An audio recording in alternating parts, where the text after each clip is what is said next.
omukulu Sky Sosebo Segirinya Muhammad yateebwa mukomere Sebo yateebwa alikake ennaku zino Saazo Segirinya kyaliko bakiyita Uganda mulindirire kubanga kyamaanyi nnyo yalese enkuba mpya Segirinya Muhammad takyayamba mu style ziri bate kuwaayo ttooke nedda kati baba akuyambye akuzimbira ddala n'ennyumba neggwa. Segirinya Muhammad alina pulogulaamu nnyingi z'alina ze yali alina luli mwaka gugwali kusunaku z'ekumi zali zisooka. Segirinya Muhammad eddwaliro lye lyagwa naye kati agenda zimba lubiri nga kuliko eddwaliro kuliko essomero kuliko chachi kuliko ekisaawe ky'ennyonyi kyebayita Kampi International Airport. Sente zimuwebwa bannayuganda abakolamu obula nga balumirirwa bannayuganda abali obubi nga naye kwotadde akasaala katono kafuna mu parliament.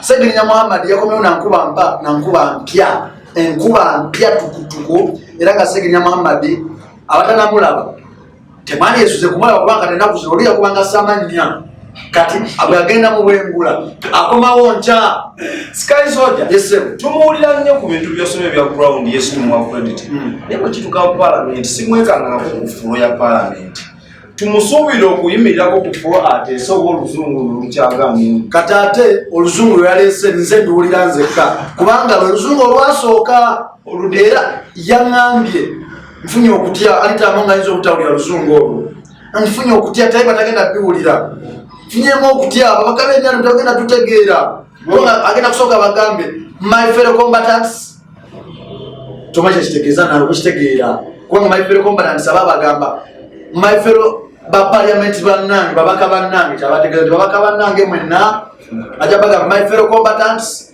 bonna bagwa emiwabo.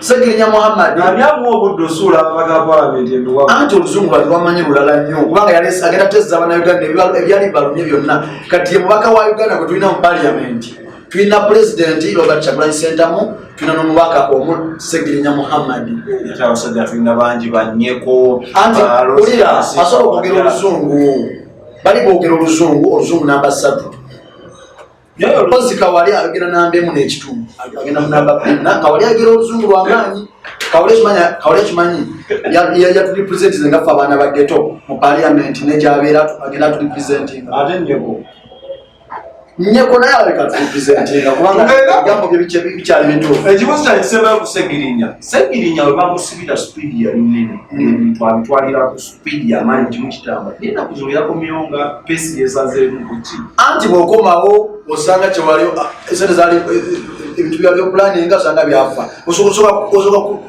kugira okusinziira ate ekyo kirungi nnyo.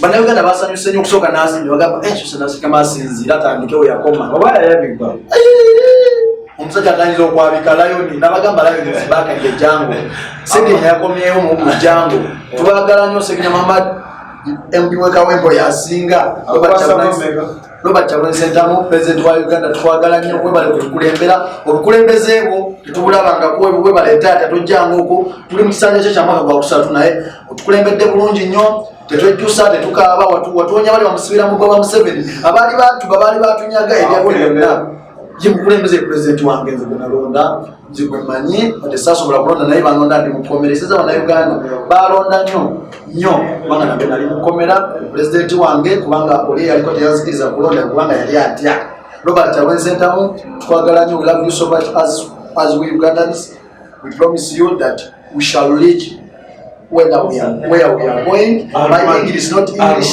but Miss Sky Soldier Uganda as me. Kuzuka manyo na rusomera. Inalina iba wa Somali kapali abagodo. Kuna ruidi. Olimi lwa chinga gwe olikuza nti omanyi olukonjo. Oluzungu lero lulinga bukonjo. Lulinga lulimi lulala. Zenganze sodo oluzungu mama. Olukonjo lumanyi sino manyi.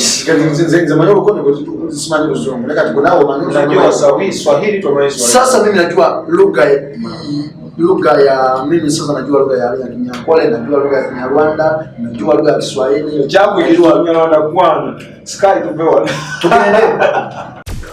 Export TV to the world.